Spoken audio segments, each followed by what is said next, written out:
gelar ujungnya juga buat naik pangkat. Nah pertanyaan saya, yakin nggak bahwa karya kita dibaca? Ya, yakin kan? Karena atau untuk ujian. Setelah itu dijadikan artikel jurnal. Sudah dijadikan artikel jurnal aja yang jadi lebih banyak karya kita itu hanya berwujud dokumentasi yang nggak dibaca orang, nggak ada manfaatnya. Padahal kadang-kadang hasil penelitian kita itu sangat penting gitu ya, apalagi kalau temuan-temuan ilmiah gitu, teknologi, pengembangan inovasi pembelajaran, kita udah kerja capek-capek, meneliti capek-capek, nyusun capek-capek, ternyata begitu selesai naik pangkat selesai, uang nggak balik gitu kan. Nah lanjut kan, kenapa kita tidak membukukannya? Dan next, nah mengapa kita tidak membukukannya? Karena apa? Kalau hanya jurnal, kalau hanya artikel, kalau hanya PTK, udah dimasuki di perpus, yang pinjam nggak ada. Dipinjamkan aja, nggak ada yang mau baca, betul kan? Padahal kalau itu kita bukukan, kita punya dua kelebihan. Ini motivasinya sebenarnya ya, bahwa hanya ada dua tempat untuk menulis nama kita. Di mana? Yang pertama, kalau kita udah mati, kita akan dikenang orang ada di dua tempat. Yang pertama di ngajak teman-teman balik lagi di cover buku kita ya. Jadi lanjut Pak Ihsan. Nah, mungkin teman-teman akan bertanya-tanya, laku nggak ya buku yang dari PTK? Laku nggak ya buku yang dari disertasi atau tesis? Buktinya tesis kita berapa sih yang baca? Dipinjemin nggak juga nggak ada ini, nggak ada yang mau baca. Gitu. Nah, untuk ini pertanyaan ini, apakah Allah ini ada Bu Sri Subekti gabung apa enggak ya? Bu Sri Subekti itu adalah contoh teman dari Media Guru yang buku keduanya adalah berangkat dari PTK. Nah, buku itu ternyata lakunya lebih dari 500 eksemplar, Bapak ya.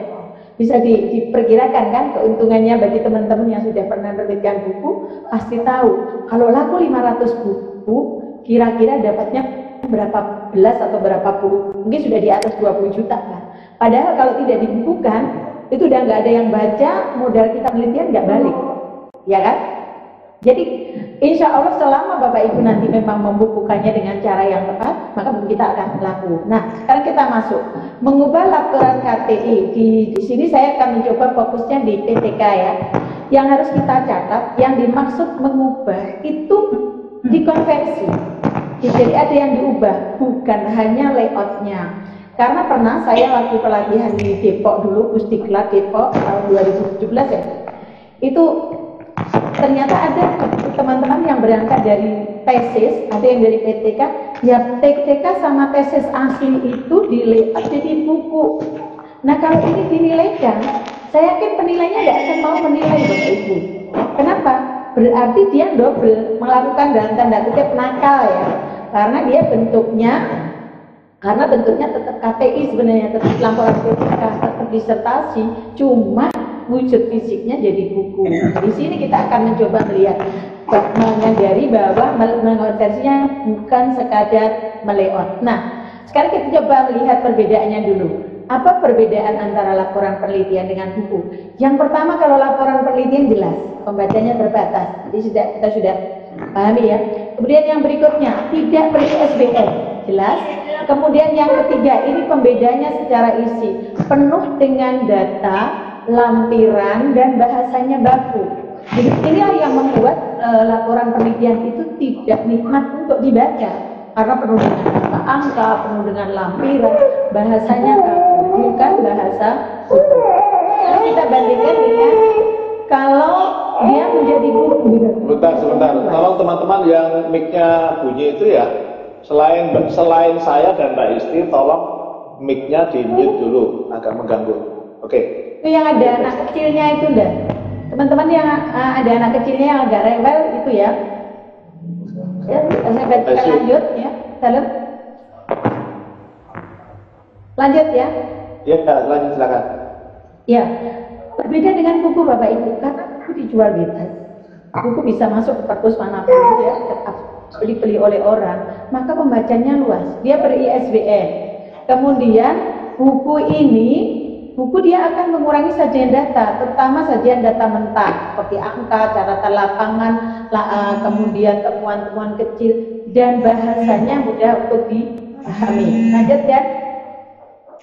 Next.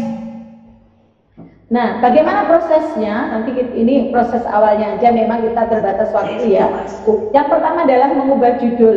Pengubahan judul untuk PTK menjadi buku itu agak-agak mirip dengan pengubahan judul pada pembuatan artikel. Kemudian berikutnya adalah mengubah daftar isi otomatis, karena nama-nama babnya nanti akan berbeda, akan apa itu namanya akan disesuaikan dengan perubahan judul. Sebentar, dan ini tampilannya tidak jelas, di situ ada yang tertutup oleh foto. Berikutnya adalah buang lampiran yang tidak perlu. Sekarang kita akan lihat satu persatu dari ubah judul. Dan lanjut ya. Sekarang kita coba melihat, kita ambil judul ya. Saya di sini memang fokus dulu di PTK Bapak Ibu, tapi pada prinsipnya sesungguhnya hampir sama ya antara pengubahan PTK dengan disertasi ya. Nah, tapi sebelum kita mengubah ini, saya ada yang lupa ini buat slide-nya. Bapak Ibu, ketika nanti akan mengubah PTK, disertasi atau tesis menjadi buku, pastikan paling tidak dua hal. Yang pertama, materi, konten dari laporan penelitian kita itu jangan jadul, harus yang update. Misalnya pernah begini, beberapa waktu yang lalu ada teman yang nge-chat saya, dia mau membukukan skripsinya. Dan skripsinya itu masih kurikulum 2007. Nah ini kan nggak update, siapa yang mau beli coba? Secara keilmuan saya menolak, karena ilmunya sudah ketinggalan zaman. Nah itu yang pertama. Yang kedua, pastikan naskah PTK kita tidak mengandung plagiasi yang tinggi, karena bukan rahasia ya, pada saat kita menulis PTK, skripsi, tesis, disertasi, kadang-kadang kita kelupaan ngontrol tingkat plagiasinya, karena kita masih fokus pada yang namanya kutipan langsung, yang apa adanya diketik ulang atau di copy pastekan ke karya kita, sehingga kalau dites, dicek plagiasinya lebih dari 30%. Media Guru menetapkan maksimal 30% kita plagiasinya ya.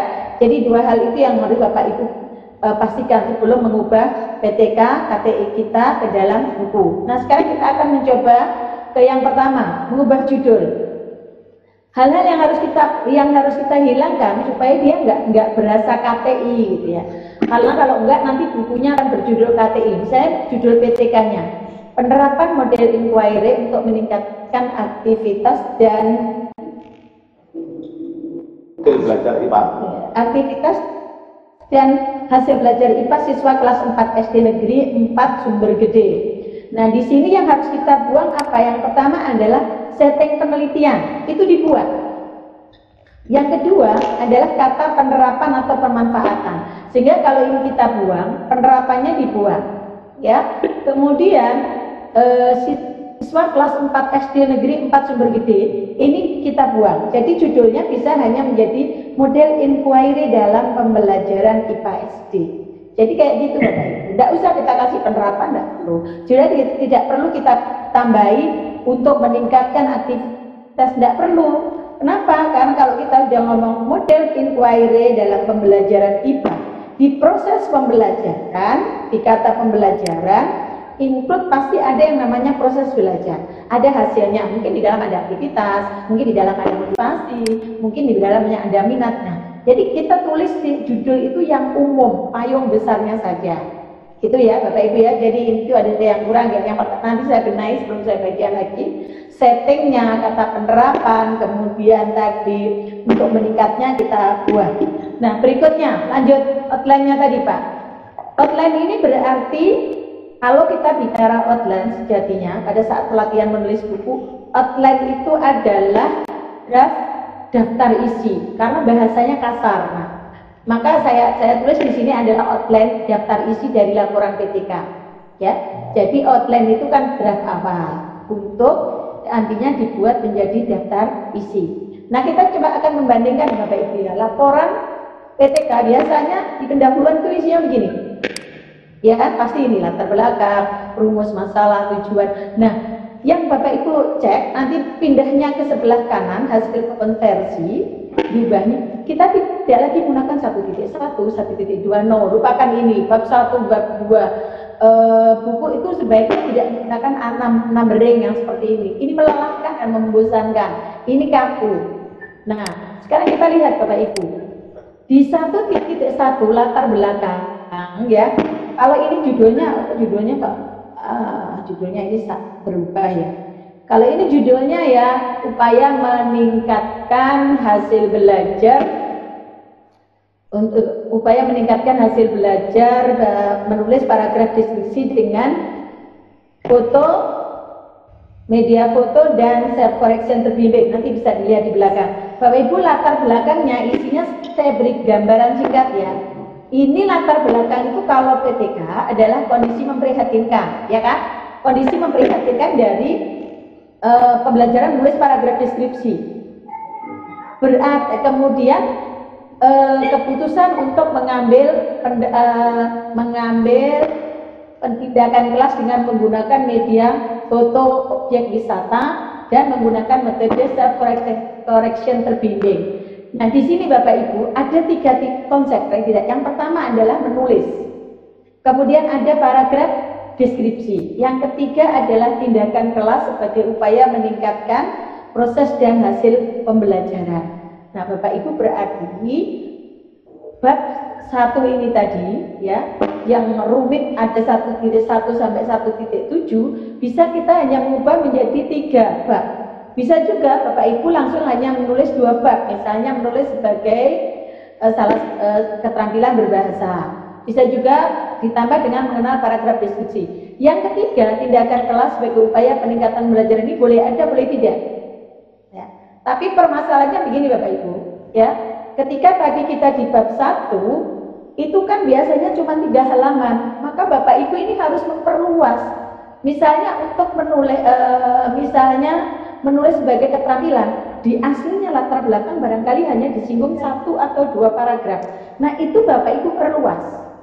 Dari bab 1 kita bisa mengembangkan antara 2 sampai 3 bab. Ya. Tergantung permasalahannya apa. Kalau tadi misalnya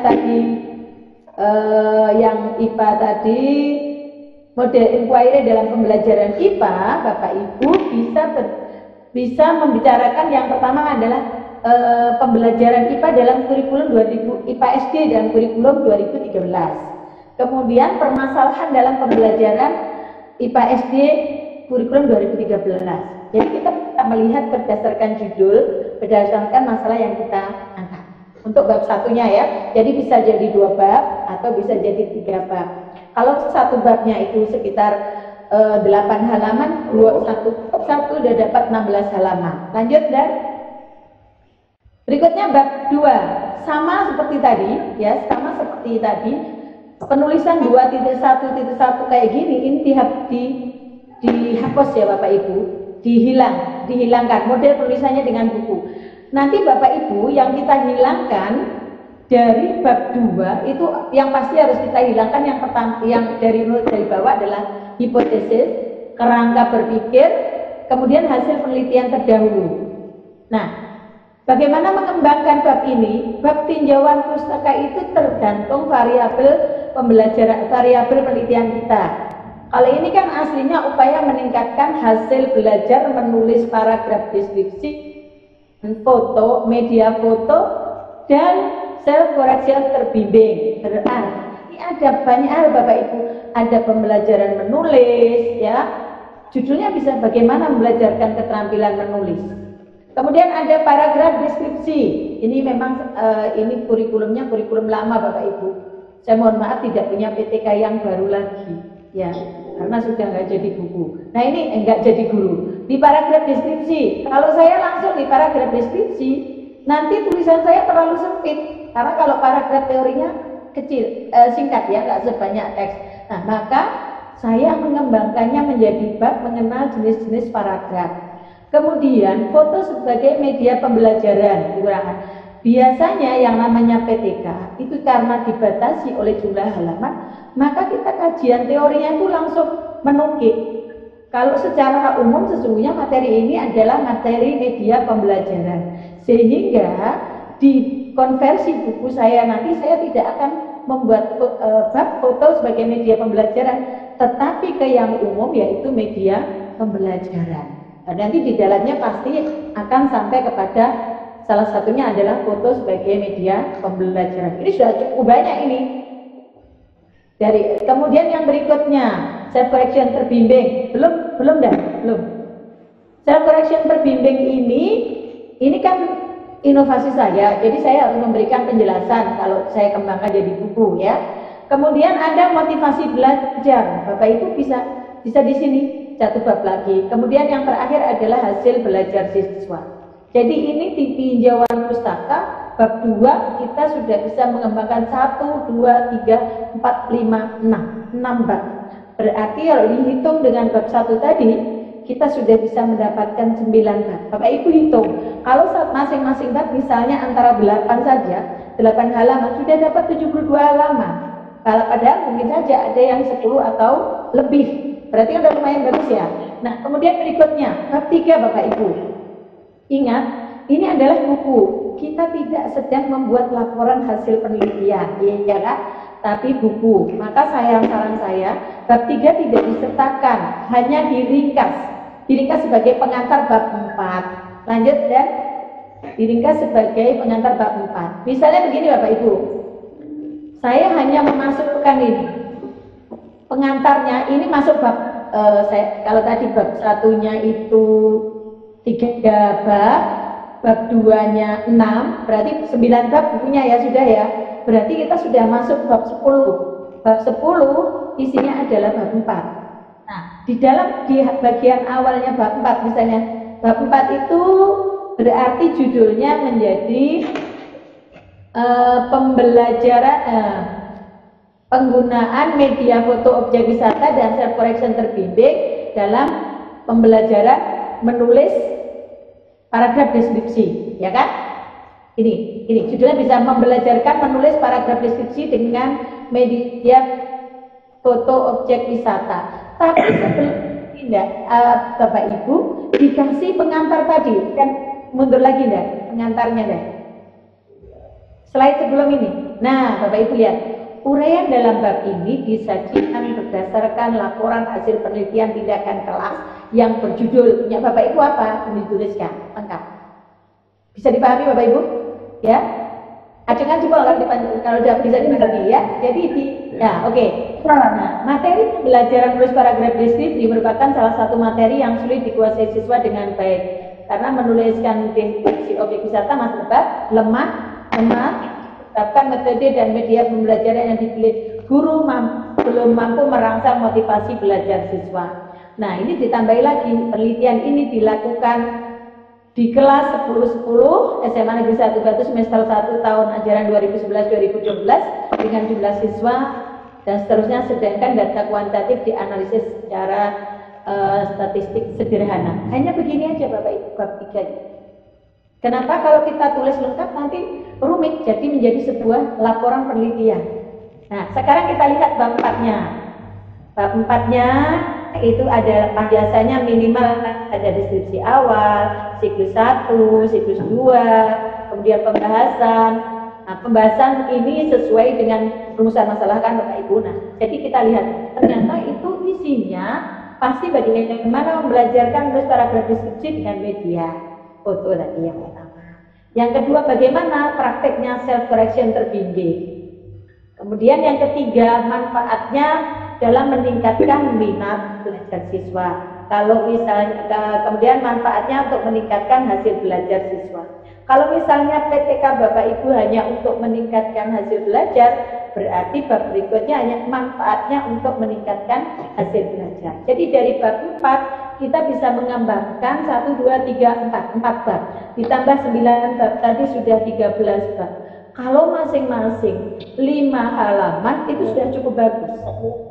Sudah dapat 20 halaman, sudah sampai 100 bukunya. Nah, catatannya gini Bapak Ibu. Kalau di PTK, di disertasi, tesis, apalagi kalau penelitian sosial, itu foto itu kan letaknya di belakang ya Bapak Ibu ya. Nah, kalau ini kita konversi ke dalam buku Bapak Ibu, maka fotonya masukkan di bab 4. Misalnya anak-anak sedang diskusi gitu. Fotonya anak-anak sedang diskusi. Fotonya gambaran media yang kita buat, foto gambar proses membuat media atau ukuran-ukuran alat bahannya dan sebagainya, Bapak Ibu masukkan di bab 4. Bukan kita pisahkan di dalam lampiran. Oke? Nah, berikutnya, bagaimana dengan data Bapak Ibu? Nah, hati-hati ya, hati-hati dengan data. Belum dan masih yang tadi ya, hati-hati dengan data Bapak Ibu. Di lampiran, kadang-kadang di kita kan nyebutin nama tuh, namanya siapa, kelas berapa, nilainya berapa, catatan lapangannya si A kurang aktif dan sebagainya. Itu tidak boleh kita ungkapkan, kita publikasi di dalam buku. Kenapa? Karena ini dibaca luas. Yang membaca banyak orang. Ya kalau misalnya murid dapat nilai jeleknya nggak baca, kalau dia baca kemudian dia nggak terima, jadi masalah kan? Nah, maka kalau saya berikan contoh itu bisa dikasih di kode aja, misalnya nomor absen, atau kalau mau dikosongin kotaknya. Yang penting jangan sebut nama. Nama itu berkaitan dengan nama baik seseorang ya. Kita kecuali Bapak Ibu mau izin satu persatu ke anak-anak, monggo silahkan. Lanjut Dan. Berikutnya. Dan belum oke. Nah ini. Tetapi Bapak Ibu bisa juga Bapak Ibu untuk bab 4 itu langsung copy paste dari naskah KTI ya. Sistematikanya pengantar yang kayak tadi, kemudian deskripsi pembelajaran sebelum tindakan, deskripsi pembelajaran siklus 1, deskripsi pembelajaran siklus 2, kemudian pembahasan. Cuma kalau yang ini memang nggak terlalu asik Bapak Ibu ya dinikmati. Tapi yang ini lebih mudah kalau bagi Bapak Ibu pemula, tulis pemula, ini tidak terlalu berat. Tapi kalau yang tadi memang harus mengubahnya lumayan banyak ya. Oke, lanjut ya. Nah, bab penutup tidak lagi berisi simpulan dan saran, tetapi diarahkan pada masalah-masalah pembelajaran atau tindakan kelas yang masih harus dilakukan oleh peneliti sendiri maupun oleh peneliti yang lain. Nah, biasanya kalau saya suka menggunakan judulnya itu misalnya PR besar, misalnya kalau itu manajemen ya, PR besar kepemimpinan kepala sekolah, atau misalnya mengembangkan keterampilan berbahasa siswa dengan berbagai jenis paragraf deskripsi, atau kalau yang tadi IPA, pembelajaran IPA dengan inquiry berbasis HOT atau seperti itu. Pokoknya kita kaitkan PR-PR yang belum terpecahkan. Ya, masalah yang ada di bukan simpulannya tidak kita ambil, tapi lebih kita ambil berdasarkan sarannya. Sehingga saran-saran PTK itu sebenarnya kita nulisnya tidak ngasal ya. Saya melihatnya kadang-kadang teman-teman bikin PTK itu sarannya ngasal, misalnya siswa agar lebih rajin belajar dan sebagainya. Lucu kan ya? Harusnya kalau inquiry misalnya ya, proses pembelajaran inquiry melatih siswa untuk lebih cermat, kemampuan memecahkan masalah. Nah, maka mungkin misalnya bisa begini, pengembangan model pembelajaran lain untuk meningkatkan hasil belajar siswa, atau model-model lain untuk peningkatan hasil belajar IPA, atau guru IPA harus lebih inovatif. Misalnya, perlunya guru mengembangkan model pembelajaran inovatif. Jadi bab terakhir itu lebih ke arah saran-saran, bukan simpulan. Kalau nanti simpulan jadinya belajar apa deh? Oke. Ada lagi Dan? Nah, yang terakhir ya, ada makan? Perlu menyertakan kegiatan. Ada dubur-duburnya. Ini siapa ya yang bicara dengan putranya? Ya, lanjut aja, itu nggak apa.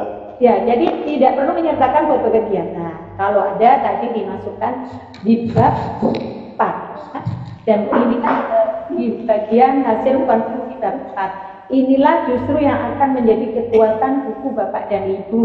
Ya, kenapa? karena Bapak dan Ibu membuat foto yang benar-benar asli kegiatan Bapak dan Ibu, nggak ngambil di Google. Dan yang terakhir sama Bapak Ibu, kita nanti lebih fokus ke tanya jawab aja. Terakhir dan kalau yang ini sama ya, judul kelengkapannya ya, judul, kata pengantar, daftar isi, daftar isi buku, profil penulis, dan grup atau sinopsis yang ditulis pada cover belakang buku.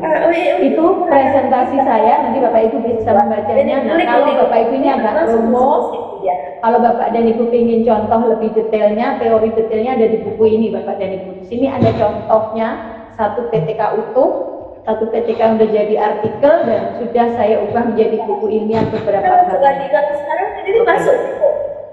Selesai dan kita masuk ke jawab dan Di laptop. Ya. Barusan Bu, barusan Ya. aja.